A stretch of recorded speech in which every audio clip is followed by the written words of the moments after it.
ഈ കൂട്ടത്തിൽ ഭയങ്കര ഇൻട്രസ്റ്റിംഗ് ആയിട്ടുള്ള എനിക്കൊരു മറ്റൊരു കാര്യം എന്ന് പറയുന്നത് ശ്രീകാന്താണ്. നമുക്കറിയാം ശ്രീകാന്ത് 2002 റോജാക്കൂട്ടം എന്ന് പറയുന്ന ഒരു സിനിമയിലൂടെ വന്ന് അതൊന്നും ഭയങ്കര ഹിറ്റായിരുന്നു.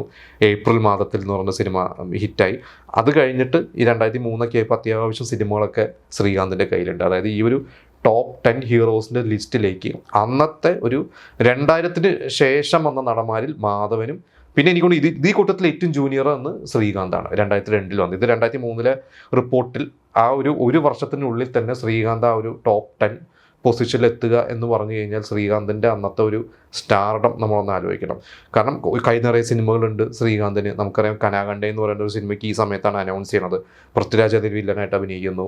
അങ്ങനെ കുറേ സിനിമകൾ, വർണ്ണജാലം, ബോസ്, അങ്ങനെ ഒരു റൊമാൻറ്റിക് ഹീറോ ആയിട്ട് വരുന്നു. ചെറിയ ആക്ഷൻ പടങ്ങൾ ചെയ്യുന്നു, ഫാമിലി പടങ്ങൾ ചെയ്യുന്നു.